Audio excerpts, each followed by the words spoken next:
안녕하세요. 좋은 하루 보내세요. 저희 채널이 마음에 드셨다면 좋아요와 구독 부탁드려요. 여러분의 응원이 힘이 된답니다. 자, 이제 실화를 하나 들려드릴게요. 언젠가 이 집은 생기가 넘쳤다. 지금은 텅 빈 박물관 같고 나는 모두에게 잊힌 늙은 전시품 같다.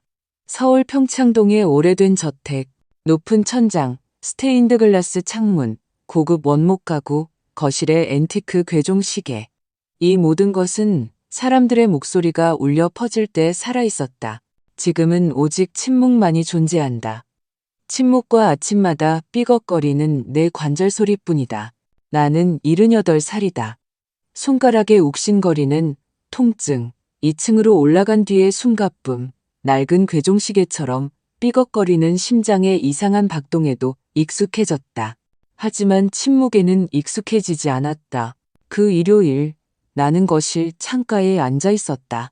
햇살이 유리를 뚫고 들어와 마룻바닥에 반사되었다. 예전 일요일이면 집은 시끌벅적했다. 내 남편 박진우는 식탁에서 고기를 썰고 딸 서영과 아들 민주는 늘 그렇듯 시시콜콜한 일로 다투었다. 나는 그저 앉아서 미소 짓고 있었다. 그때는 더 이상 바랄 것이 없었다. 나는 남편의 아내이자 아이들의 어머니, 큰 집의 안주인이었다. 지금은 남편과 사별하고 자식들에게 버림받은 외로운 노인일 뿐이다. 진우는 12년 전 세상을 떠났다. 울산 출장 중 갑작스러운 심근경색이었다. 어처구니 없는 죽음이었다. 그는 항상 강해 보였다. 나보다 10살 위였지만 활기차고 자신감 넘치는 진정한 남자였다. 방탕한 생활도 술주정도 없었다. 오직 일뿐이었다. 그는 자신의 건설 제국을 자식처럼 사랑했다. 우리는 서울에서 만났다. 나는 대학 졸업 후 시립도서관에서 일하고 있었다. 그는 이미 성공한 사업가로 자선 행사에 와서 거액을 기부했다. 나를 보더니 다가와 저녁 내내 곁을 지켰다. 눈이 위스키색 같군요. 그가 말했다. 나는 얼굴을 붉혔다. 지금이라면 아마 웃었을 것이다. 하지만 그는 진심이었다. 6개월 후 우리는 결혼했고 1년 뒤 그는 평창동에 이 집을 샀다. 방이 더 필요해. 아이들이 생길 테니. 그의 말대로 아이들이 태어났다. 민준, 그리고 서연. 벽난로 선반에는 아직도 그 사진이 놓여 있다. 베란다에서 찍은 우리 넷, 민주는 6살, 서연은 4살. 진우는 아들의 어깨에 손을 얹고 나는 딸의 어깨에 손을 올린 채 웃고 있다. 그때는 몰랐다. 반세기가 지난 후 내가 같은 안락의자에 홀로 앉아 이 모든 것이 어떻게 끝났는지를 회상하게 될 줄은. 서연은 고등학교를 졸업하자마자 집을 떠났다. 엄마, 여긴 할 게 없어요. 그녀는 여행 가방을 닫으며 말했다. 서울대에 입학했고 결혼해서 새 아이를 낳았다.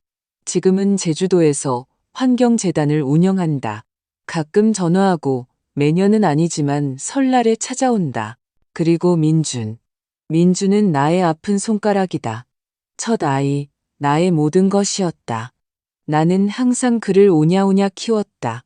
진우는 그에게서 후계자를 보았고 나는 그저 아들을 보았다. 그는 명문대에 한 곳도 붙지 못했다. 남편은 실망했지만 나는 말했다. 괜찮아. 사람마다 자기 길이 있는 법이야. 그는 전문대에 들어갔다가 2학년 때 그만뒀다. 아직 자신을 찾아가는 중이야. 나는 말했다. 진우는 민준이 돈의 가치를 배우길 바라며 자기 회사에서 일하게 했다. 3개월 만에 그만뒀다. 제 사업을 하고 싶어요. 그가 선언했다. 옷가게였다. 내가 돈을 대주었다. 6개월 만에 망했다. 그 다음은 레스토랑. 그 다음은 부동산 중개업소. 매번 내가 도와줬고 매번 실패했다. 진우가 죽은 후 민주는 더 자주 찾아왔다. 엄마, 어떻게 지내세요? 다 괜찮아. 나는 그가 정말 걱정하는 줄 알았다. 그러다 유언장이 떠올랐다. 진우는 모든 것을 내게 남겼고 내가 죽은 후에야 자식들에게 상속되도록 했다. 그제야 깨달았다. 그는 그저 내가 제자리에 있는지 확인하러 오는 것이었다. 5년 전 민주는 최수아와 결혼했다. 그는 재혼, 그녀는 세 번째 결혼이었다. 잡지 표지에서 튀어나온 듯 차갑고 흠잡을 데 없는 여자였다. 그녀는 나를 낡은 가구 보듯 했다. 정중했지만 혐오감이 섞여 있었다. 그녀가 나타난 후 민주는 2달에 한 번, 15분 정도 들렀다. 가끔 짧은 문자를 보냈다. 건강은 어떠세요? 새해 복 많이 받으세요. 엄마, 집에 계세요? 작년 내 생일은 잊어버렸다. 일주일 뒤에 꽃다발과 내가 절대 가지 않을 가게에 상품권을 보냈다. 손주들은 무언가 필요할 때만 찾아왔다. 할머니 등록금이요. 할머니 여행 가게요. 할머니 차 사게요. 나는 돈을 주었다. 그것이 아이들을 볼 수 있는 유일한 방법이었기 때문이다. 집안에는 침묵이 흘렀다. 시계가 3시를 쳤다. 약 먹을 시간이었다.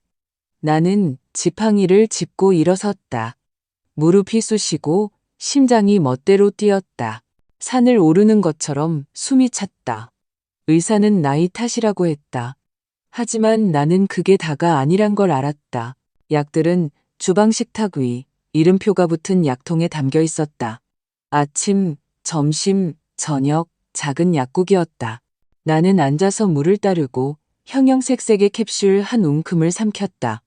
그리고 다시 창가로 다가갔다. 담장 너머 이웃인 은숙 씨가 텃밭을 가꾸고 있었다.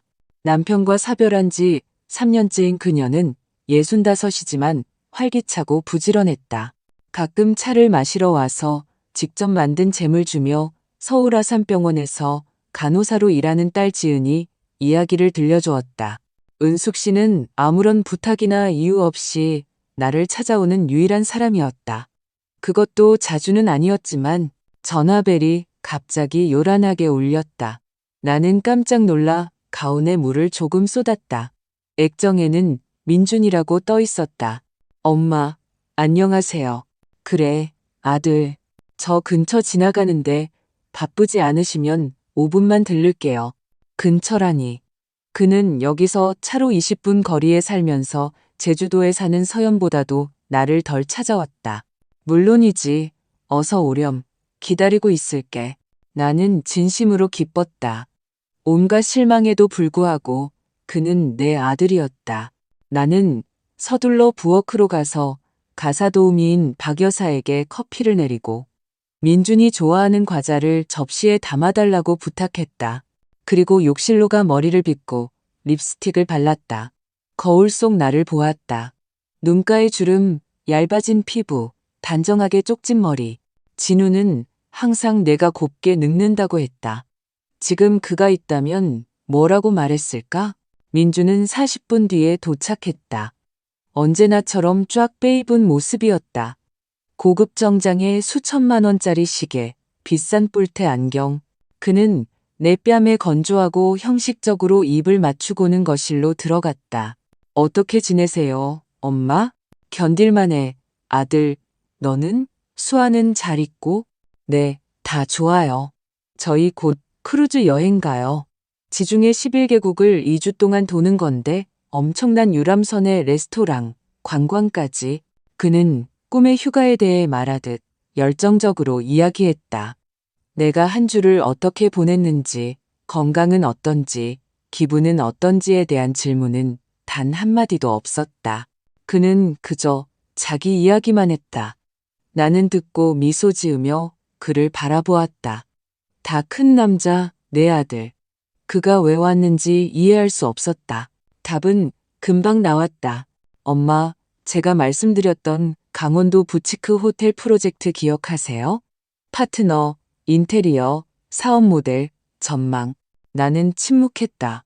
이 이야기는 이미 여러 번 들었다. 이제 거의 다 됐는데 마무리를 하려면 8억 원만 더 필요해요. 6개월 안에 원금의 이자까지 쳐서 다 갚을게요. 8억. 나는 말없이 서재로 가서 수표책을 꺼냈다. 1억이라고 썼다. 더는 줄 수도 믿을 수도 없었다. 돈은 언제나처럼 사라질 것이다. 나는 알면서도 주었다. 그가 내 아들이니까. 그를 볼 수 있는 유일한 방법이니까. 고마워요, 엄마, 사랑해요. 그는 내 뺨에 쪽소리 나게 입을 맞추고 다음 주에 들르겠다고 약속했다. 우리 둘 다 그가 오지 않을 것을 알고 있었다. 그가 떠나고 문이 닫히자 집은 더욱 고요해졌다. 나는 창가 의자로 돌아왔다. 햇살은 이미 마룻바닥을 떠나 벽을 타고 오르고 있었다. 날이 저물고 그때 심장이 멎는 듯했다. 그냥 찌르는 게 아니라 쥐어짰다. 통증이 왼팔과 목으로 퍼졌다. 숨이 막혔다. 전화기를 향해 손을 뻗었지만 손가락이 남의 것처럼 떨렸다. 겨우 가운 주머니에서 휴대폰을 꺼내 119를 눌렀다. 여보세요. 가슴이. 그 다음은 기억이 끊겼다. 정신을 차렸을 때 나는 병실에 누워 있었다. 코를 찌르는 소독약 냄새, 기계들의 웅웅거리는 소리, 눈꺼풀이 무거웠다. 누군가 내 위에서 말하고 있었다. 익숙한 목소리였다. 김윤희 어머님, 정신이 드세요? 저는 담당 의사 박현우입니다. 광범위한 심근경색이 있었습니다. 최선을 다했지만 관상동맥우 해술이라는 긴급 수술이 필요합니다. 그는 차분하고 전문적으로 막힌 혈관과 위험성, 시급함에 대해 설명했다. 나는 고개를 끄덕였지만 머릿속에는 오직 한 가지 생각뿐이었다. 아이들에게 전화해야 해. 나는 간호사에게 휴대폰을 달라고 부탁했다. 먼저 서연에게 전화했다. 엄마, 목소리가 떨렸다. 갈게요. 근데 지금은 안 돼요. 큰애가 시험이라서 아시잖아요. 일주일 뒤에 꼭 갈게요. 매일 전화할게요. 이해했다. 아이들, 일, 거리, 서연의 잘못이 아니었다. 나는 그녀를 탓하지 않았다. 다음은 민준이었다. 그는 전화를 받지 않았다. 음성 메시지를 남기고 문자를 보냈다. 민준아, 나 병원이야. 심장 수술 급하게 해야 한대. 무서워. 전화 좀 줘. 답장은 2시간 뒤에 왔다. 엄마, 이제 봤어요. 지금 어떠세요? 요즘 너무 바빠서 내일 갈게요. 그는 다음 날도, 그 다음 날도 오지 않았다. 사흘째 되던 날, 내가 다시 전화했다. 아들, 수술이 다음 주로 잡혔어. 무섭고 힘들어. 엄마, 저 지금 정말 힘든 시기예요. 호텔, 대출 문제로 머리가 터질 것 같아요. 하지만 수술은 심각한 거잖아. 나는 그가 말을 끊었다. 엄마, 저희 수아랑 크루즈 여행 이미 다 결제했어요. 환불도 안 되는 티켓이고 전부 예약 끝났다고요. 아시잖아요? 나는 침묵했다. 그러자 내 안에 무언가가 끊어졌다. 물론이지, 아들아. 이해해. 휴식은 중요하지. 잘 다녀와. 즐겁게 보내. 그는 아무 대답도 하지 않았다. 침묵이 흘렀다. 잠시 후 메시지가 왔다. 나는 그가 마음을 바꿨을 거라는 순진한 희망을 품고 메시지를 열었다. 하지만 거기에는 9글자가 적혀 있었다. 어머니 병은 알아서 해결하세요. 전 이만. 나는 그 9글자를 몇 번이고 다시 읽었다. 손이 떨리고 눈은 메말랐다. 이게 끝이었다. 더는 돌아갈 수 없는 선을 넘은 것이다. 나중에 젊은 간호사가 병실로 들어왔다. 김윤희 어머님, 어디 안 좋으세요? 우셨어요? 나는 고개를 돌렸지만 그녀는 다가와 옆에 앉아 내 손을 잡았다. 제 이름은 이지은이에요. 어머님 이웃이신 이은숙 씨 딸이에요. 엄마가 잘 좀 돌봐드리라고 부탁하셨어요. 나는 그녀를 보았다. 선한 눈, 소박하고 친근한 얼굴. 그 순간 나는 난생 처음으로 타인에게서 온기를 느꼈다. 아들에게서도 딸에게서도 아닌 지은에게서. 고맙다, 아가씨. 간신히 속삭일 수 있었다. 우리는 인생에 대해, 두려움에 대해, 외로움에 대해 이야기했다. 제가 곁에 있을게요. 그녀는 내 손을 꼭 잡으며 말했다. 수술 전에도 후에도요. 걱정 마세요. 나는 고개를 끄덕였다. 눈물이 기어 이 뺨을 타고 흘러내렸다. 그날 저녁 병실의 침묵 속에 누워 천장을 바라보던 나는 문득 깨달았다.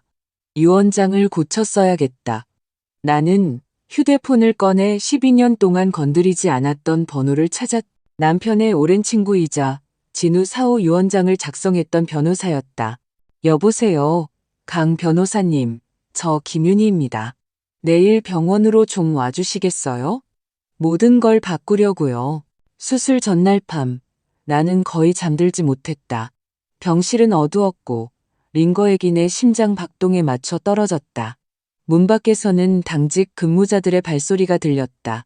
나는 천장을 보며 생각했다. 수술에 대한 고통이나 두려움이 아니었다. 아들에 대해, 그 메시지에 대해 생각했다. 어머니 병은 알아서 해결하세요. 전 이만.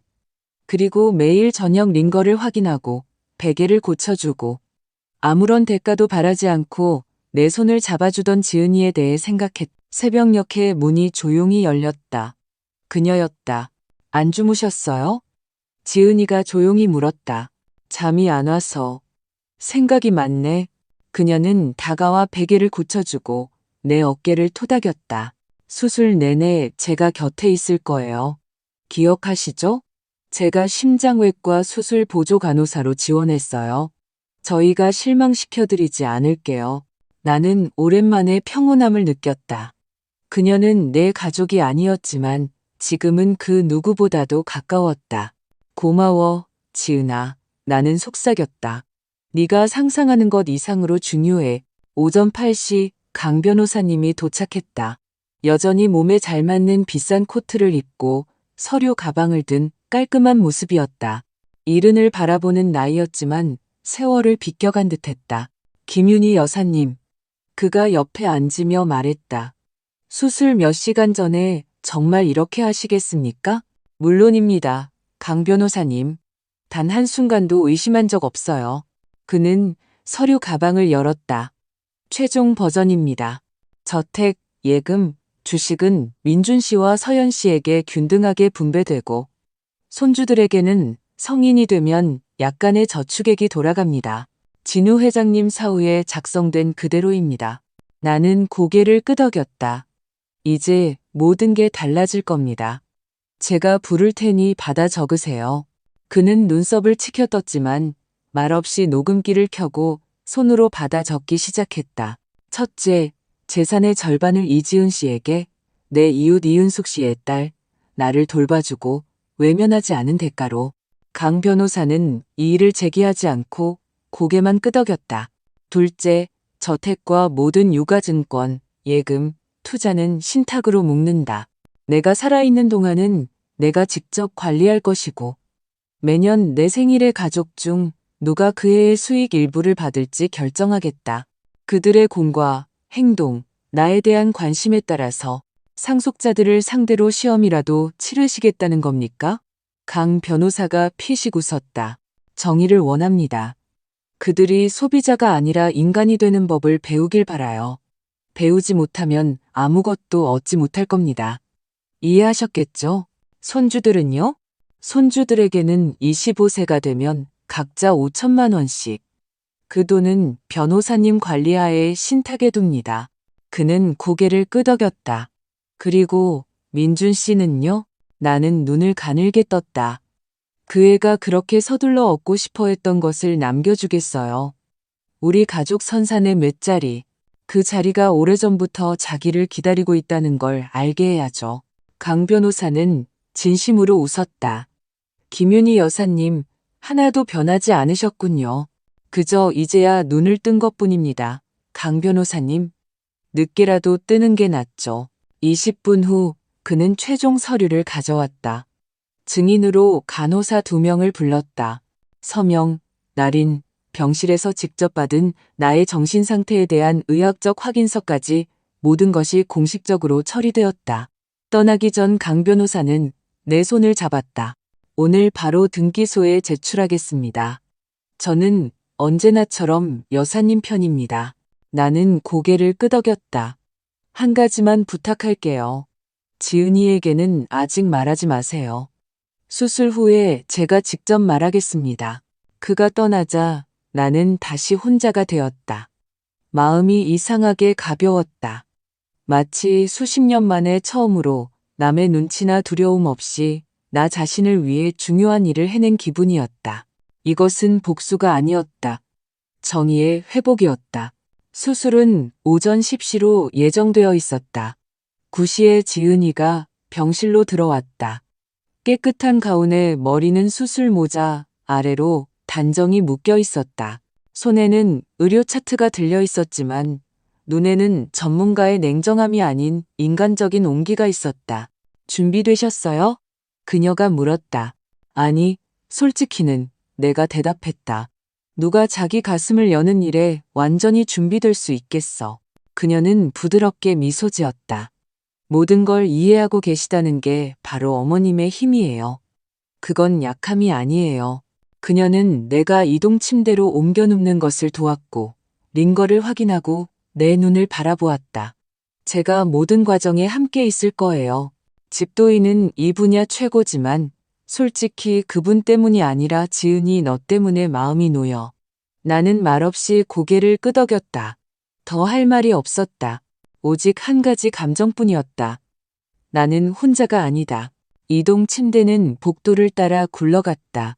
하얀 천장, 형광등 불빛, 바퀴의 단조로운 소리, 수술실 앞에서 멈췄다. 다정한 얼굴의 마취과 의사가 몸을 숙였다. 10부터 하나까지 세어보세요. 심호흡하시고요. 괜찮을 겁니다. 19. 어둠 속으로 빠져들기 전 마지막으로 본 것은 지은이의 눈이었다. 조용하고 믿음직한. 마치 내 지난 세상은 무너져 내렸지만 이 새로운 세상에서는 누군가가 여전히 내 손을 잡아주는 것 같았다. 깨어난 곳은 중환자실이었다. 머리가 우뭉거리고 목은 삽관 때문에 아팠다. 가슴은 판자로 짓눌린 듯 했다.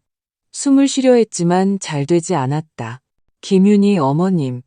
소음 속에서 목소리가 들려왔다. 수술 잘 끝났어요. 강하신 분이니 잘 이겨내실 거예요. 지은이었다. 나는 말은 못하고 고개만 끄덕였다. 그 외의 모든 것은 안개 속 같았다. 다음 며칠은 힘들었다. 주사, 약, 통증, 호흡 운동, 쇠약함. 때로는 눈물도 흘렸다. 하지만 아침마다 조금씩 나아졌다. 사흘째 되던 날 나는 일반 병실로 옮겨졌다. 40대보다도 회복이 빠르시네요. 담당 의사가 차트를 들여다보며 말했다. 아직 여사님을 은퇴시키기엔 이르다는 뜻이죠. 나는 피식 웃었다. 네, 의사 선생님. 아직 할 일이 너무 많아서 지금 죽을 순 없어요. 저는 이제야 진짜 인생을 살기 시작했는걸요. 매일 지은이가 찾아왔다. 때로는 혈압만 재고 1분 만에 가기도 했고, 때로는 30분씩 머물며 잡지를 읽어주거나 베개를 고쳐주고 의국에서 가져온 차를 따라주기도 했다. 단 하루도 거르지 않았다. 민주는 전화도 문자도 없었다. 서연은 매일 짧은 문자를 보냈다. 엄마, 어때? 보고 싶어. 곧 갈게. 이웃인 은숙 씨도 들러서 직접 만든 반찬을 가져다 주었다. 지은이가 나중에 그걸 데워서 그릇에 담아 가져다 주었다. 어느 날 저녁, 나는 링거도 없이 어깨에 담요를 두른 채 창가에 앉아 있었다. 지은이가 들어왔다. 몸은 좀 어떠세요? 그녀가 물었다. 좋아. 솔직히 말해서 정말 고마워. 음식이나 간호 때문이 아니라 그냥 네가 곁에 있어줘서. 그녀는 얼굴을 붉히며 어깨를 으쓱했다. 저는 그냥 제 일을 한 것뿐인걸요. 아니, 나는 고개를 저었다. 일이라는 건 주사를 놓고 차트에 기록하는 거지. 네가 곁에 있어준 건 다른 아무도 오지 않았을 때였어. 그녀는 말없이 옆에 앉았다. 더는 말이 필요 없었다. 나는 오랜만에 앞으로 닥칠 모든 일을 감당할 힘이 생긴 것을 느꼈다. 수술 후 여섯날 아침은 유난히 화창했다. 따뜻하지는 않지만 변화를 약속하는 봄 햇살이 창문으로 쏟아져 들어왔다. 나는 찻잔을 들고 창가에 앉아 있었다. 머릿속은 고요했다. 휴대폰은 여전히 조용했다. 민준에게서는 단 한 통의 전화도 없었다. 화도 나지 않았다. 그저 그에게는 그의 우선순위가 있다는 것을 알았다. 한때 그 목록에 내가 있었지만 지금은 저 아래 어딘가. 아마 사업 파트너나 키우는 게 보다도 아래일 것이다. 문에 노크 소리가 들렸다. 들어오세요. 나는 돌아보고는 얼어붙었다. 문 앞에는 민준이 서 있었다. 피곤한 얼굴, 거뭇한 수염, 생기 없는 눈, 손에는 난초와 장미, 백합으로 만든 천박할 정도로 비싸고 과시적인 꽃다발이 들려 있었다. 그의 인생 모든 것이 그랬듯이 엄마, 그는 병실로 들어섰다. 나는 자세를 바로 하고 아무 말도 하지 않았다. 엄마, 어떠세요? 심각하다는 소식 듣자마자 바로 비행기 타고 왔어요. 제가 정신이 없었어요. 미안해요.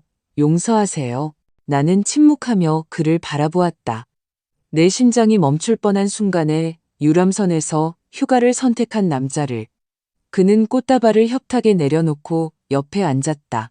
수아도 같이 왔는데 배멀미 때문에 컨디션이 안 좋아서요. 안부 전해달라고 하고 나중에 꼭 들르겠다고 했어요. 나는 고개를 끄덕였다. 수아가 배멀미를 지어낸 병이라 부르며 평생 멀미 한 번 한 적 없다는 사실을 굳이 상기시키지 않았다. 엄마, 좋아 보이세요. 솔직히 더 젊어지신 것 같아요. 고맙다. 나는 조용히 대답했다. 의사 선생님도 잘 회복되고 있대. 우리는 어색한 침묵 속에 앉아 있었다. 그는 주위를 둘러보며 책, 잡지, 과일 바구니를 보았다. 이런 건 다 누가 가져다 주는 거예요? 은숙 씨랑 그 딸 지은이가. 지은이? 그 간호사 말이에요? 그가 얼굴을 찌푸렸다. 그래. 그 애가 계속 내 곁에 있어줬어. 그는 입을 다물었다. 그의 표정이 예리하고 경계심으로 가득 찼다. 나는 그 표정을 알았다. 무언가 계산을 시작할 때의 표정이었다. 엄마, 그가 갑자기 말했다. 어머니 유언장에 대해 이상한 소문이 들리던데 혹시 바꾸셨다는 게 사실이에요? 그거였군. 이것 때문에 온 거였다. 나는 그의 눈을 똑바로 쳐다보았다. 사실이다. 그는 창백해졌다. 하지만 왜요? 모든 게 괜찮았잖아요. 제가 아들이잖아요. 네가 내 아들이기 때문에 나는 네게 모든 것을 주었다. 그리고 답으로 받은 건 9글자였지. 기억하니? 그는 시선을 피했다. 어깨가 경직되었다. 엄마, 저 그때 스트레스가 심했어요. 어떻게 반응해야 할지 몰랐다고요. 예약도 다 돼 있었고 대출금에 책임질 일도 많았고요. 나한테는 영원히 멈출 수도 있었던 심장이 있었고. 그는 침묵했다. 그러다 벌떡 일어섰다. 이게 다 그 간호사 때문이죠? 그 여자랑 친해지더니 생판 남한테 모든 걸 주기로 결심한 거잖아요. 네가 휴가를 즐기는 동안 그 아이는 내 곁에 있었어. 네가 날 버렸을 때 그 아이가 내 손을 잡아줬지. 어쩌면 그 아이가 남이 아닐지도 모르지. 그는 더욱 창백해졌다. 그리고는 갑자기 몸을 폈다. 엄마, 이건 말도 안 돼요. 제가 아들이잖아요. 빈손으로 남을 수는 없어요. 나는 누구도 빈손으로 남기지 않는다. 나는 차분하게 말했다. 하지만 이제는 필요할 때만 엄마를 찾는 사람에게 상속 재산을 나눠주지 않을 뿐이다. 그가 무언가 말하려 할 때 지은이가 쟁반을 들고 들어왔다. 어머, 죄송해요. 손님 계신 줄 몰랐네요. 나는 미소 지었다. 괜찮아, 지은아. 인사하렴. 내 아들 민준이다. 민준아, 이쪽은 네가 들었던 바로 그 이지은 씨. 그들은 인사를 나눴다. 너무나 정중하고 너무나 차갑게. 그녀는 내 링거와 혈압, 체온을 확인했다. 다 괜찮아요. 그녀는 나를 보며 말했다. 혈압 안정적이고요. 오늘 저녁에 실밥 뽑을 거예요. 하루 이틀 더 계시면 퇴원하실 수 있어요. 고마워, 지은아. 내가 대답했다. 저녁에 또 들러줄 거지? 그럼요. 저 8시까지 근무해요. 그녀가 나갔다. 우리는 단둘이 남았다. 민주는 참지 못했다. 엄마가 저 여자한테 이름을 부르라고 허락하셨어요? 내가 그렇게 해달라고 부탁했다. 그렇게 가까워지셨어요? 네가 크루즈 여행하는 동안의 말이지. 그는 창밖으로 고개를 돌렸다. 속이 끓고 있었지만 억누르는 게 보였다. 엄마, 정말 남들에게 모든 걸 주실 생각이세요? 나는 그를 오랫동안 차분하게 바라보았다. 나는 정말 중요할 때 곁에 있어준 사람들에게 모든 걸 주고 싶다. 편할 때만 오는 사람이 아니라. 민주는 일어서서 병실을 서성였다. 초조해하는 것이 역력했다. 안쪽 뺨을 씹는 버릇으로도 알 수 있었다. 그러다 갑자기 나를 향해 돌아섰다. 엄마, 서운하신 거 알아요. 제가 곁에 없었죠. 하지만 제가 엄마를 사랑하는 거 아시잖아요. 항상 사랑했어요. 그냥 사는 게 너무 힘들어서 그래요. 일이 너무 많고, 걱정거리도 많고요. 너는 다 큰 남자야, 민준아. 내가 그의 말을 차분히 끊었다. 너는 평생 걱정거리가 있다고 말했고, 나는 항상 그 뒤에 있었지. 그는 멈칫했다. 나는 계속했다. 내 옷가게, 레스토랑, 부동산 중개업소에 내가 얼마나 많은 돈을 쏟아부었는지 기억하니?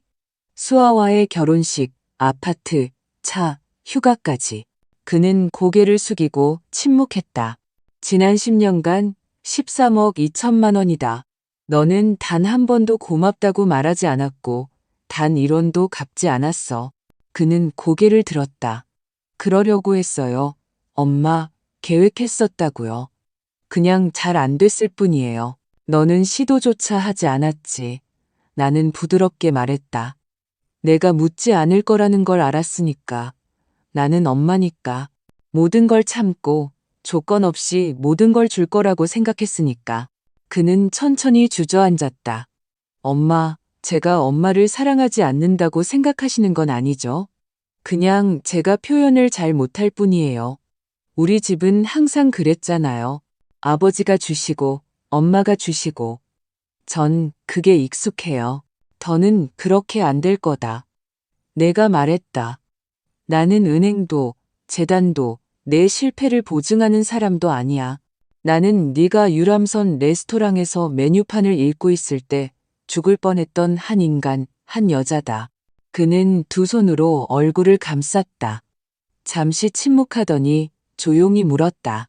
그래서 유언장을 완전히 바꾸신 거예요? 그래, 나는 고개를 끄덕였다. 하지만 그 내용은 나한테서가 아니라 때가 되면 강 변호사님에게서 듣게 될 거다. 그는 고개를 들었다. 텅 빈 눈이었다. 그럼 저한테는 선산 몇 자리만 남기셨겠네요. 내가 그의 말을 차분하게 끝맺었다. 네가 정말로 내가 어디에 묻힐지 궁금해할 경우를 대비해서 말이야. 그는 벌떡 일어섰다. 온몸에서 분노가 느껴졌다. 이건 불공평해요. 제가 아들이라고요. 제가 상속자예요. 너는 다 큰 남자야. 내가 차분하게 말했다. 너는 내 힘으로 모든 것을 이룰 능력이 있어. 하지만 너는 평생 내 것이 내게 돌아오기만을 기다렸지. 그는 숨을 몰아쉬며 굳어졌다. 그러고는 돌아서서 인사도 없이 나가버렸다. 10분 뒤 지은이가 돌아와 언제나처럼 인간적인 미소로 웃었다. 괜찮으세요? 응. 나는 고개를 끄덕였다. 평생 나를 꽃다발 하나로 살 수 있다고 생각했던 사람이 다녀갔을 뿐이야. 그녀는 말없이 다가와 내게 물을 따라주고 혈압을 확인했다. 우리는 아무 말도 하지 않았고 그럴 필요도 없었다. 말없이도 모든 것이 이해되었다. 잠들기 전 나는 창밖을 보았다. 노을이 병원들 위 하늘을 물들이고 있었다. 그리고 문득 깨달았다. 나는 더 이상 죽음도 외로움도 두렵지 않았다. 이제 나는 아주 오랜만에 내 인생의 주인이 되었기 때문이다. 3주가 지났다. 나는 퇴원해서 평창동 집으로 돌아왔다. 박 여사가 먼지 쌓인 모든 것을 청소해 놓았다. 이웃 은숙 씨는 김치찌개와 직접 만든 전을 가져다 주었다. 지은이는 이틀에 한 번씩 들렀다. 때로는 그냥 차 한잔하러, 때로는 말없이 나는 다시 창가에 앉았다. 하지만 이제 집에는 침묵이 아니라 평온이 있었다. 민주는 사라졌다. 전화도 문자도 없었다. 하지만 나는 그가 포기하지 않았다는 것을 알았다. 무엇을 준비하는지는 그 자신도 몰랐지만 지고 있다는 것은 알고 있었다. 그 일요일 나는 모두를 초대했다. 서연과 남편, 아이들, 민준과 수아, 그리고 민준의 전처가 낳은 딸까지. 은숙 씨와 지은이도 불렀다. 그리고 강 변호사님도. 모두 거실로 모였다. 예전처럼. 하지만 이제는 축하가 아닌 진실을 위한 자리였다. 나는 침실에서 짙은 남색 원피스를 입고 나왔다. 진우가 선물했던 진주 브로치를 달았다. 머리는 단정하게 빗어넘기고 등을 곧게 폈다. 방으로 들어서자 모두가 조용해졌다. 서연이 일어나 다가와 진심으로 나를 안아주었다. 나는 고개를 끄덕였다. 민주는 시험을 치르는 사람처럼 긴장해서 앉아 있었다. 수아는 꼿꼿하고 차가웠다. 은숙 씨와 지은이는 조금 어색해했지만 차분했다. 나는 중앙에 섰다. 오늘 와주셔서 감사합니다. 축하할 일은 아니지만 중요한 날입니다. 여러분 모두에게 말하고 싶었어요. 제가 유언장을 변경했습니다. 정적이 흘렀다. 모두가 얼어붙었다. 강 변호사님이 일어나 서류 가방을 꺼내 내게 서류를 건넸다. 내가 받았다. 내 재산의 첫 번째 부분은 이미 이지은 씨에게 전달되었습니다. 5억 원. 내가 필요로 할 때 곁에 있어 준 것에 대한 대가입니다. 충격. 완전한 침묵이 흘렀다. 민주는 움찔했고 수아는 정중한 척 고개를 숙였지만 눈빛은 얼음장 같았다. 두 번째, 내 손주들 각자에게 2억 5천만 원씩.